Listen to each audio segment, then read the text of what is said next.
It's been almost 3 months since terrorists murdered 4 Americans in Benghazi. And yet the Obama administration sits by as the prime suspect continues to walk free and mock the United States. Joining me now, retired U.S. Army Lieutenant Colonel Tony Shaffer from D.C. and terrorism analyst Eric Stakelback from D.C. as well. Good evening, gentlemen. Good evening. Good evening, Judge. All right, talk to me. I'll start with you, Eric. There is talk of this two guys, Khatallah, as well as this other guy who is Abu Ahmad. Khatallah is walking around in Libya pretty much mocking the United States. What is going on, and how is it that he is a suspect and he hasn't been picked up?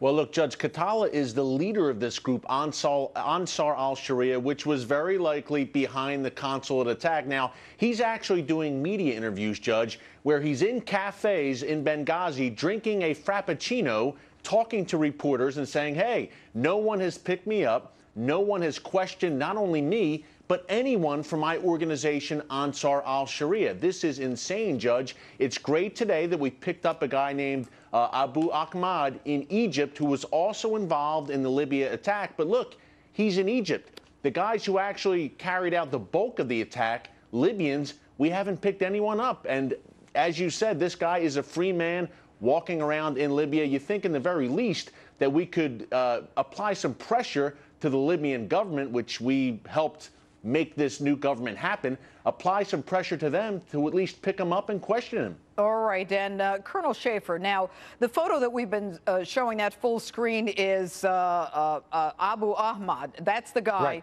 who was picked up in Egypt. Now, the Egyptians released this guy during Arab Spring last year in March of 2011.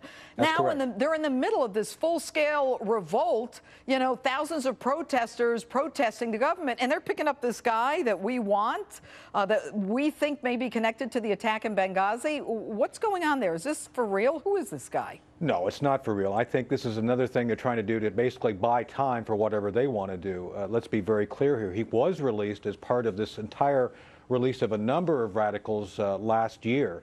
This is a secondary effect that we should have seen coming regarding Arab Spring. And since then, we've seen a complete increase of, obviously, Ansar al-Sharia.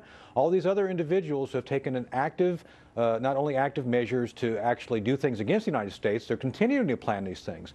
And let me contrast this whole situation by another incident 12 years ago with the Cole attack. Notably, and this is something your audience can Google instantly, Louis Freeh personally was in Yemen within the first 30 days of that attack on the USS Cole in October of 2000, with over 100 FBI agents on the ground working that hard. My goodness sake, Egypt's an ally. Syria is a country that we helped liberate. We can't do the same now. Are you kidding me? 12 years later? So this tells me there's a complete either unseriousness about our investigation or there's something dreadfully wrong. And I think it's all about no political will to do the right thing here. Well, and it's certainly, Colonel, a message to the rest of the world that we're not really serious about what we're doing. But let's go back, Eric, to this guy Khatallah, who is in Libya. And this guy Khatallah, who is supposedly connected to Ansar al-Sharia and will not say openly, as I understand it, whether or not he was involved in the attack on the embassy, pretty much has shown his disdain for the United States. And have we even spoken to him? No.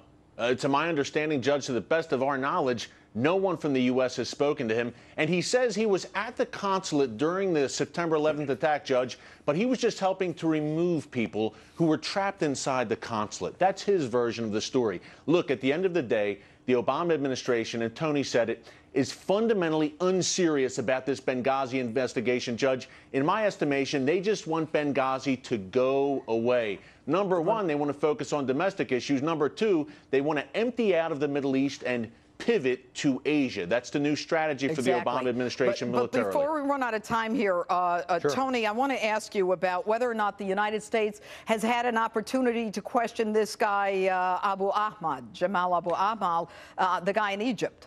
Have we spoken to him?